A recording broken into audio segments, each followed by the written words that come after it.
अस्सलाम वालेकुम, welcome to science emporium. Dielectric properties की इस लेक्चर सीरीज को कंटिन्यू करते हुए आज हम डिस्कस करेंगे electric polarization, polarizability and different mechanisms और types of polarization. So let's begin. Okay, so starting with the electric polarization. जब कभी भी आप एक कैपेसिटर लेते हैं जिसमें आपने डाइलेक्ट्रिक मटेरियल को रखा होता है बिटवीन द पैरेलल प्लेट्स, और आप इसके ऊपर क्या करते हो, इलेक्ट्रिक फील्ड अप्लाई करते हो, तो आपके पास क्या हो जाता है कि जो आपका डाइलेक्ट्रिक मटेरियल होता है वो पोलराइज हो जाता है। पोलराइज होने का क्या मतलब है कि इसमें जो नेगेटिव चार्जेस होते हैं वो खुद को ओरिएंट कर देते हैं them cells towards what, towards the positive electrode, whereas जो आपकी पॉजिटिव चार्जेस होती हैं वो शिफ्ट कर जाती हैं towards the negative electrode. And जो ये आपके पास प्रोसेस हुआ है जिसमें आपके पास मूवमेंट एंड अलाइनमेंट हुई है चार्जेस की in the particular direction, this is actually known as the polarization. Thus polarization is defined as the movement of charges and their alignment in a particular direction. This is one of the definitions of electric polarization. Now since charges जो आपके पास है insulator के अंदर वो free to move नहीं होती, यानी कि वो बाउंड होती हैं, तो आपके पास जो पोलराइजेशन होती है वो अपोज करती है अप्लाइड इलेक्ट्रिक फील्ड को, ठीक है। और इस तरह से आपके पास चार्जेस को टूवर्ड्स द इलेक्ट्रोड्स लेकर जाती हैं, यानी कि आपके पास जो पॉजिटिव चार्ज होता है वो नेगेटिव इलेक्ट्रोड की तरफ चला जाता है, और जो आपका नेगेटिव चार्ज होता है वो पॉजिटिव इलेक्ट्रोड की तरफ चला जाता है। इस तरह से आपके पास स्टोरिंग हो जाती है एनर्जी की इन द कैपेसिटर। और जितना इजीली आपका मटेरियल पोलराइज होगा उतनी ही ज्यादा आपके पास चार्ज की स्टोरेज होगी इन द कैपेसिटर, ठीक है। सो आपके पास जो पोलराइजेशन है वो डायरेक्टली प्रोपोर्शनल है to the storing power of the capacitor या कैपेसिटेंस ऑफ द कैपेसिटर, ठीक हो गया। जितनी ज्यादा इजीली आपका मटेरियल पोलराइज होगा उतना ही ज्यादा अमाउंट ऑफ चार्ज उसमें स्टोर होगा, कैपेसिटर में स्टोर होगा। सही हो गया। अब आपका जो इलेक्ट्रिक पोलराइजेशन है इसको आप इस तरह से भी डिफाइन कर सकते हैं as dipole moment per unit volume. यानी कि आपके पास, जैसे मैंने आपको इनिशियली बताया कि आपके जो नेगेटिव चार्जेस हैं वो मूव कर रहे हैं towards the positive electrode, and जो आपके पॉजिटिव चार्जेस हैं वो मूव कर रहे हैं टुवर्ड्स द नेगेटिव इलेक्ट्रोड। लेकिन साथ ही साथ चूंकि ये एक इंसुलेटिंग मटेरियल है, डाइलेक्ट्रिक मटेरियल आपके पास इंसुलेटर ही होता है, तो इस मटेरियल में क्या हो रहा है कि जो एटम्स हैं, जो इलेक्ट्रॉन्स हैं, वो एटम्स को छोड़ नहीं रहे, वो फ्री नहीं हो रहे, बस सिर्फ वो वो शिफ्ट कर रहे हैं टुवर्ड्स दी नेगेटिव और दी पॉजिटिव इलेक्ट्रॉन, ठीक है। तो यहाँ पे बेसिकली आपके पास क्या क्रिएट हो रहा है, इलेक्ट्रिक डायपोल्स क्रिएट हो रहे हैं, जिसकी वजह से आपके पास क्या आ रहा है, इलेक्ट्रिक डायपोल मोमेंट आ रहा है। तो वो हमारे पास चूंकि ओवर द एंटायर वॉल्यूम होता है, तो इसलिए हम कहते हैं कि पोलराइजेशन जो है it is the dipole moment per unit volume. Mathematically आपको इसको लिखेंगे as polarisation is equal to dipole moment divided by volume, where polarisation is actually the represented by the capital P. So the small p represents the dipole moment whereas V represents the volume. Now अभी मैंने आप लोग को बताया कि जो dipole moment होता है वो पर यूनिट वॉल्यूम होता है, यानी कि entire volume of the dielectric material के ऊपर आपके पास dipole moment जनरेट होता है। तो पोलराइजेशन जो आपके पास मॉलिक्यूल्स के अंदर अकर करती है जो कि डाइलेक्ट्रिक इन नेचर होते हैं, वो एक्चुअली क्या होती है, वो एक्चुअली एक बल्क प्रॉपर्टी है, यानी कि जो आपकी पोलराइजेशन की प्रॉपर्टी है वो एक सर्टन एरिया में या एक सर्टन पॉइंट पे नहीं अकर करती, बल्कि ये entire volume of the dielectric material में अकर करती है। एंड इस तरह से चूंकि पोलराइजेशन इंटायर वॉल्यूम में हो रही है, तो हम ये भी कह सकते हैं कि आपके पास जो इलेक्ट्रिक डायपोल्स की फॉर्मेशन है वो आपके पास इंटायर वॉल्यूम में होती है, और आपके जो हर एक पोलराइजिंग पार्टिकल होता है, यानी कि आपके एटम्स हैं, आयंस हैं, मॉलिक्यूल्स हैं, उनमें भी सेपरेटली पोलराइजेशन अकर करती है। तो पोलराइजेशन जो है वो सिंपल वर्ड्स में आपके पास एक बल्क प्रॉपर्टी है, एक मैक्रोस्कोपिक प्रॉपर्टी है, ठीक हो गया। अब हमारे पास आते हैं पोलराइजेशन मैकेनिज्म्स और टाइप्स, यानी कि वो मुख्तलिफ मैकेनिज्म्स जिनके थ्रू आप पोलराइजेशन को देख सकते हैं, या आपके पास मुख्तलिफ टाइप्स हैं ये पोलराइजेशन की। तो पोलराइजेशन आपके पास इलेक्ट्रॉनिक हो सकती है, आयोनिक हो सकती है, डायपोल और ओरिएंटेशनल पोलराइजेशन हो सकती है, और स्पेस चार्ज और इंटरफेशियल पोलराइजेशन हो सकती है। तो सबसे पहले टाइप की तरफ आते हैं विच इज इलेक्ट्रॉनिक पोलराइजेशन। जैसे कि नाम से ही जाहिर है, ये आपके पास वो टाइप ऑफ पोलराइजेशन है जो कि आपके पास तमाम एटम्स के अंदर अगर करती है जब आप इनके ऊपर इलेक्ट्रिक फील्ड को अप्लाई करते हो। ऐसी पोलराइजेशन में आपके पास क्या होता है कि जब आप इलेक्ट्रिक फील्ड अप्लाई करते हो एटम के ऊपर, तो आपके पास क्या होता है कि जो न्यूक्लियस होता है वो शिफ्ट कर जाता है towards the negative electrode, whereas जो आपका इलेक्ट्रॉन क्लाउड होता है वो शिफ्ट कर जाता है towards the positive electrode. And इस तरह से आपके पास डायपोल्स क्रिएट हो जाते हैं, और ये एक टाइनी डायपोल होते हैं क्योंकि आपको पता है atom is a tiny particle.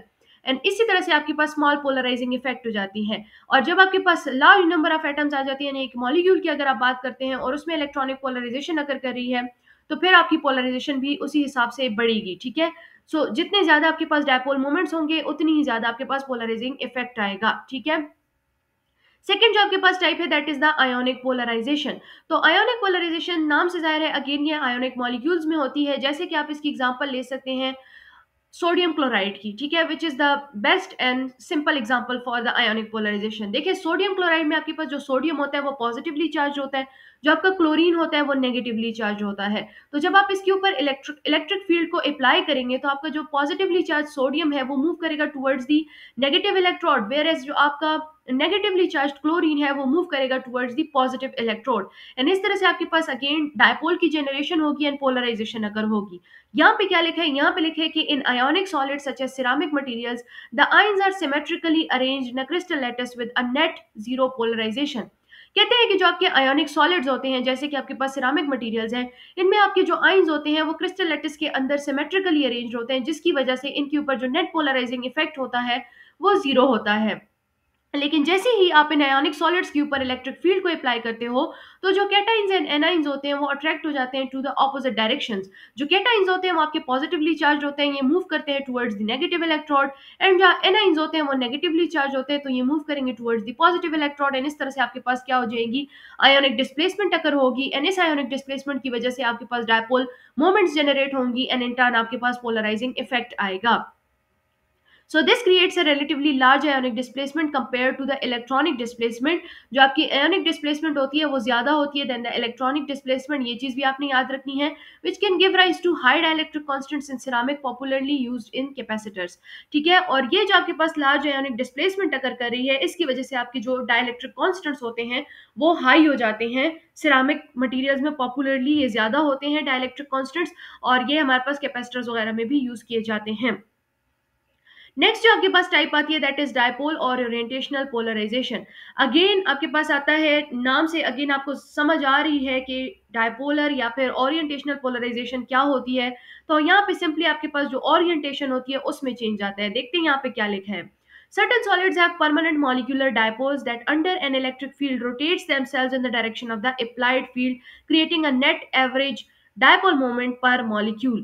तो आपके पास जो ओरिएंटेशनल पोलराइजेशन होती है इसमें सिंपली आपके पास क्या होते हैं कि कुछ आपके सॉलिड मॉलिक्यूल्स जो होते हैं, सॉलिड मटेरियल्स जो होते हैं, उनमें आपके पास परमानेंट मॉलिक्यूलर डायपोल्स होते हैं, यानी कि इनमें इनिशियली आपके पास डायपोल्स मौजूद होते हैं, और जब आप इन डायपोल्स के ऊपर इलेक्ट्रिक फील्ड अप्लाई करते हो तो आपके पास क्या हो जाते हैं कि ये जो डायपोल्स होते हैं खुद को ओरिएंट कर देते हैं into the direction of the what applied electric field. And इस तरह से आपके पास क्या हो जाती है, पोलराइजेशन अकर कर जाती है। तो ये चीज आपने याद रखनी है कि इलेक्ट्रॉनिक एंड आयोनिक में पहले आपके पास डायपोल मोमेंट क्रिएट हो रहे हैं, वेर जो डायपोल या फिर ओरिएंटेशनल पोलराइजेशन है इसमें आपके पास ऑलरेडी डायपोल्स मौजूद है, यानी कि आप ऐसे सॉलिड्स को कंसिडर करेंगे जिनमें आपके पास परमानेंट मॉलिक्यूलर डायपोल्स मौजूद होंगे और उनके ऊपर आप इलेक्ट्रिक फील्ड अप्लाई करेंगे तो सिंपली क्या हो जाएंगे कि वो डायपोल्स जो है वो खुद को in the direction of the applied electric field क्या कर देंगे, ओरिएंट कर देंगे। एंड इस तरह से आपके पास नेट एवरेज डायपोल मोमेंट आ जाएगा पर मॉलिक्यूल।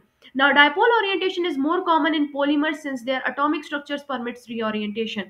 जो डायपोल ओरिएंटेशन होती है ये पॉलीमर्स में ज्यादा अकर करती है, ज्यादा कॉमन होती है, क्योंकि जो एटॉमिक स्ट्रक्चर्स होते हैं पॉलीमर्स के वो रीओरिएंटेशन को परमिट करते हैं, यानी कि उनमें जो डायपोल्स मौजूद होते हैं वो ओरिएंटेशन कर सकते हैं। ठीक है, ओके जी, लास्ट आपके पास जो पोलराइजेशन मैकेनिज्म या टाइप है वो आपके पास है स्पेस चार्ज और इंटरफेशियल पोलराइजेशन। नाम से ही जाहिर आपके पास यहाँ पे आपके पास कोई एक्स्ट्रा चार्ज होगा, कोई स्पेस चार्ज होगा जो कि आपके पास इलेक्ट्रिक फील्ड के अंडर इन्फ्लुएंस होगा या माइग्रेट करेगा, अब मोबाइल हो जाएगा under the influence of the electric field. And इस तरह से आपके पास एक्सट्रिंसिक या फिर पोलराइजेशन जो है सिंपली आपके पास अकर होगी। तो यहाँ पे रीड करते हैं यहाँ पे क्या लिखा हुआ है। तो हमारे पास जो सिरामिक मटेरियल्स होते हैं उनमें ज्यादातर आपके पास एक्सट्रेनियस चार्जेस आ जाती हैं, यानी कि आपके पास इररेलेवेंट चार्जेस या फिर एक्स्ट्रा चार्जेस आ जाती हैं because of the presence of contaminants या फिर irregular geometry in the interfaces of the polycrystalline solids. Irregular geometry या फिर कंटेमिनेंट्स की वजह से सिरामिक मटेरियल्स के अंदर आपके पास एक्स्ट्रा चार्जेस आ जाती हैं। ये जो आपके पास एक्स्ट्रा चार्जेस होती हैं ये आपके पास क्या होती है, पार्टली मोबाइल होती हैं, यानी कि थोड़ी बहुत इनमें मोबिलिटी होती है और under the influence of the applied electric field ये माइग्रेट करते हैं, और इसी माइग्रेशन की वजह से आपके पास क्या होती है कि पोलराइजेशन अकर करती है, जिसको हम एक्सट्रिंसिक टाइप ऑफ पोलराइजेशन कहते हैं। इसको हम कहते हैं स्पेस चार्ज और इंटरफेशियल पोलराइजेशन। सो बेसिकली जो आपके पास कंटेमिनेंट्स या इरेगुलर ज्योमेट्री की वजह से एक्स्ट्रा चार्जेस आ जाती हैं वो रिस्पॉन्सिबल हो जाती हैं for the polarisation, that is why it is called as the interfacial polarisation. ठीक है, अब हमारे पास यहाँ पे आप ये फिगर देख सकते हैं, यहाँ पे आपके पास मुख्तलिफ टाइप्स बताई गई हैं विद द डायग्राम। ये डायग्राम्स आपने बनाने हैं जब कभी भी आपके पास ये क्वेश्चन आएगा। यहाँ पे आपके पास कहते हैं कि इलेक्ट्रॉनिक पोलराइजेशन को हम देख लेते हैं। आप लोग के पास यहाँ पे इलेक्ट्रिक फील्ड जब अप्लाई नहीं है तो आपके पास नॉर्मल जो आपका एटम जिस तरह से होता है उस तरह से शो किया गया है, और जैसे ही आपने इलेक्ट्रिक फील्ड जो कि लोकल इलेक्ट्रिक फील्ड है अप्लाई कर दी, आपके पास क्या हो गया, एक डायपोल की जनरेशन होगी। जो आपका इलेक्ट्रॉनिक क्लाउड था वो एक तरफ शिफ्ट हो गया और जो पॉजिटिव आपका न्यूक्लियस है वो एक तरफ रह गया। तो इस तरह से आपके पास क्या हो गया, डायपोल की क्रिएशन हो गई। सिमिलरली आप एटॉमिक एंड आयोनिक में भी देख सकते हो, ओरिएंटेशनल में भी आप देख सकते हो कि पहले रैंडम था, अब जो है वो अपने आप को वो सर्टन डायरेक्शंस में अलाइन करना शुरू कर रहे हैं in the presence of the local electric field. इस तरह से आप इंटरफेशियल देख सकते हैं। ये जो आपके पास इलेक्ट्रॉन्स हैं ये सारे के सारे क्या हैं, ये आपके पास है एक्स्ट्रा इलेक्ट्रॉन्स या एक्सट्रेनियस इलेक्ट्रॉन्स है आपके पास। और ये आपके पास जब आपके पास इन्फ्लुएंस ऑफ इलेक्ट्रिक फील्ड में आते हैं तो आपके पास ये क्या कर जाते हैं, अलाइन कर जाते हैं, एंड इस तरह से आपके पास पोलराइजेशन अगर कर जाती है। यहाँ पे जो आपके पास टर्म लोकल इलेक्ट्रिक फील्ड की यूज की गई है, इंशाल्लाह इसको मैं नेक्स्ट लेक्चर में डिस्कस करूंगी। नेक्स्ट लेक्चर हमारा हो गई लोकल इलेक्ट्रिक फील्ड के ऊपर एंड लॉरेंट्स फील्ड के ऊपर। सो इसके ऊपर आप लोगों ने ज्यादा कंफ्यूज नहीं होना। फिलहाल के लिए आप लोग ये बस टाइप्स ऑफ पोलराइजेशन समझ जाएं, और ये डायग्राम भी आपने बनानी है, और वो जो डिस्कशन हमने ऊपर की है वो सारी भी आपने लिखनी है इसके क्वेश्चन में। आपके पास नेक्स्ट आता है पोलराइजेबिलिटी। पोलराइजेबिलिटी बेसिकली आपके पास होती है measure of degree of polarisation. ठीक है, कितने अमाउंट की पोलराइजेशन आपके पास अकर कर रही है उस चीज को डिस्क्राइब करती है आपकी पोलराइजेबिलिटी। सो पोलराइजेबिलिटी बेसिकली आपके पास एक प्रॉपर्टी है, ठीक है, वेयर एज पोलराइजेशन आपके पास एक इफेक्ट है। So polarizability is defined as the anion susceptibility to getting polarized by the cation. ठीक है, आपके पास जो एनाइन की सबसे ससेप्टेबिलिटी होती है, यानी कि उसकी सेंसिटिविटी होती है towards the polarisation by the cation, that is known as the polarisability. Now जो आपके पास डिग्री ऑफ पोलराइजेशन अगर आपके पास कम हो तो आपके पास आयोनिक बॉन्ड्स की फॉर्मेशन होती है, वेयर एज जब आपके पास डिग्री ऑफ पोलराइजेशन ज्यादा हो तो आपके पास कोवलेंट बॉन्ड्स की फॉर्मेशन होती है। अब इसके पीछे रीजन क्या है, इसके पीछे रीजन ये है कि आपका जो एनाइन होता है ये आपके पास इलेक्ट्रॉन रिच होता है और इसका लार्ज साइज होता है, वेयर जो आपका कैटाइन होता है वो स्मॉल इन साइज होता है और उसमें इलेक्ट्रॉन की डेफिशिएंसी होती है। तो जब आपका कैटाइन जो है वो एनाइन को अट्रैक्ट करता है, या फिर आप कह सकते हो कि जो एनाइन के अंदर मौजूद इलेक्ट्रॉन डेंसिटी है उसको अपनी तरफ पुल करता है, तो वो क्या कर जाता है कि उसकी वजह से जो बॉन्ड लेंथ होता है वो रिड्यूस हो जाता है। आपके पास जो ये इलेक्ट्रॉन्स होते हैं वो ऑलमोस्ट ऐसे नजर आ रहे होते हैं कि वो शेयर्ड हो, तो आपके पास क्या हो जाता है, इस तरह से एक कोवलेंट नेचर आ जाता है यहाँ पे।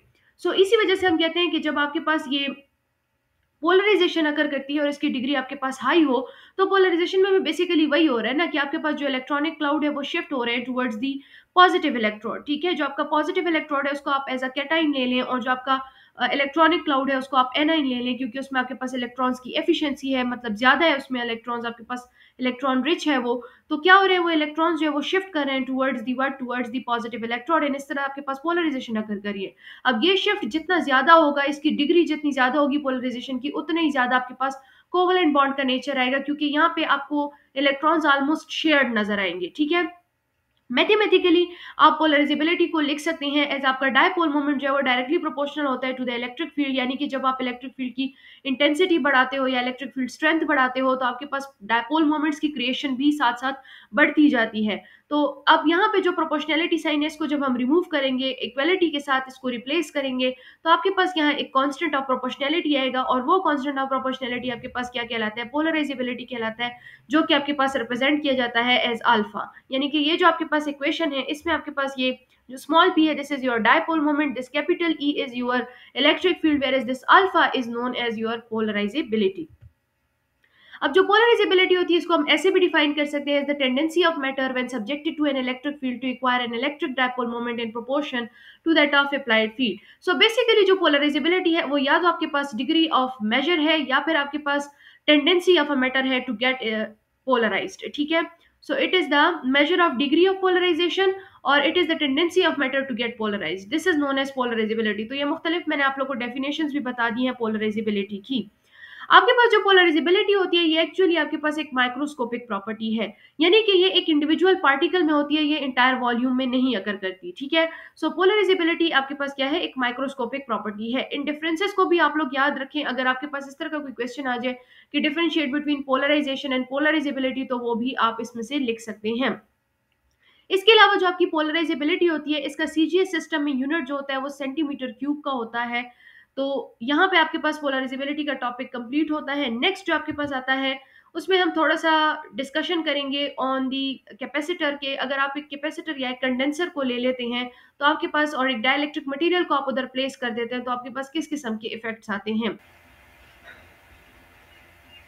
ओके जी, तो जब हम प्लेट्स ऑफ कंडेंसर जो है उसको कनेक्ट करते हैं with a DC voltage source, तो हमारे पास क्या हो जाता है कि जो प्लेट आपके पास कनेक्टेड होता है टू द पॉजिटिव इलेक्ट्रोड, वो आपके पास पॉजिटिवली चार्ज हो जाता है, और जो प्लेट आपके पास नेगेटिव इलेक्ट्रोड के साथ कनेक्टेड होता है वो नेगेटिवली चार्ज हो जाता है। अब अगर आपने एक डाइलेक्ट्रिक को प्लेस किया हो, ठीक है, between the plates of the condenser, तो आपके पास क्या हो जाएगा कि डाइलेक्ट्रिक मीडियम जो होगा वो आपके पास पोलराइज हो जाएगा। यानी कि जो आपके पास नेगेटिव चार्जेस होंगे वो चले जाएंगे towards the positive plate, and जो आपके पास पॉजिटिव चार्जेस है वो चले जाएंगे towards the negative plate because of the electrostatic attraction. अब यहाँ पे एक्चुअली आपके पास क्या बन गए हैं, डायपोल्स बन गए हैं, और इन डायपोल्स को शो किया गया है, रिप्रेजेंट किया गया है बाय दी एरोज, जैसे कि आप इस फिगर में देख सकते हैं। इस एरो का जो हेड है ये रिप्रेजेंट कर रहा है पॉजिटिव चार्जेस को, और इसकी जो टेल है वो रिप्रेजेंट कर रहा है नेगेटिव चार्जेस को।